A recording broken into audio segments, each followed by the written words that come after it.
It was a cold morning in October. The sky was gray, and a soft wind moved the yellow leaves across the quiet street. Sarah walked slowly to the small park near her house. She held a cup of hot coffee in both hands, trying to keep them warm. That park was her favorite place. It was calm, full of old trees, and always smelled of grass after the rain. She sat on the same wooden bench she used to sit on every Sunday. Next to her was an empty space, the place where her best friend, Daniel, used to sit. Sarah and Daniel met in that park 5 years ago. They were both reading books, and Daniel had smiled and said, "Good choice," when he saw hers. Since that day, they met almost every week. They talked about everything: dreams, work, fears, and love. Daniel always made her laugh. He had a way of turning sad moments into something bright. Sometimes they argued about small things, like which movie was better. But no matter what, they always laughed again before leaving. Last year, Daniel got a new job in another city. He said with excitement, "It's only for a few months, Sarah. I'll come back soon."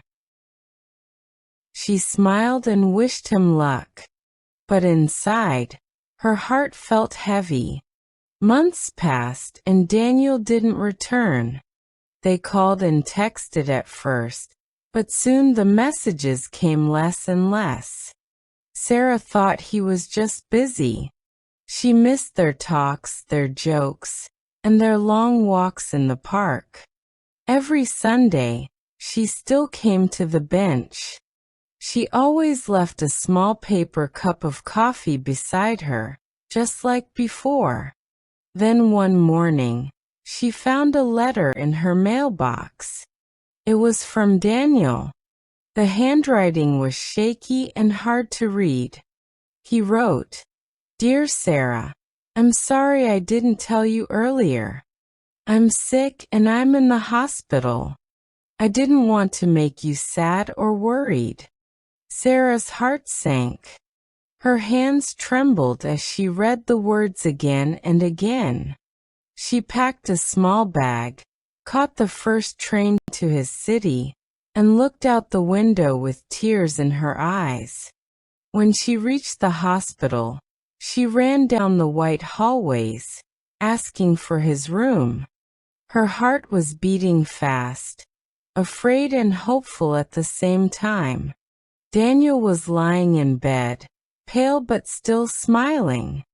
When he saw her, his eyes lit up.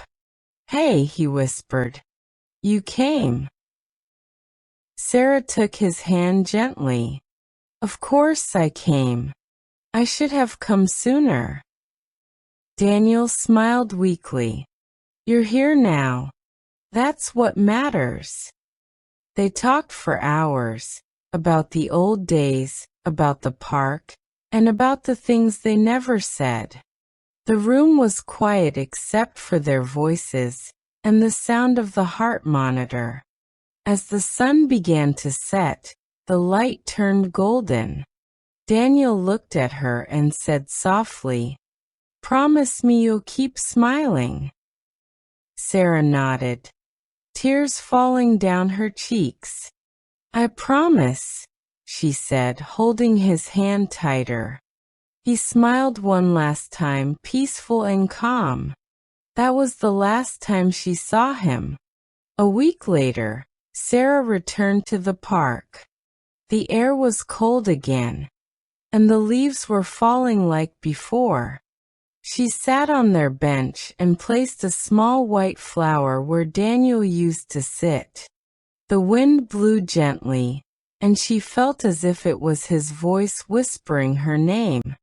She looked up at the sky and smiled through her tears.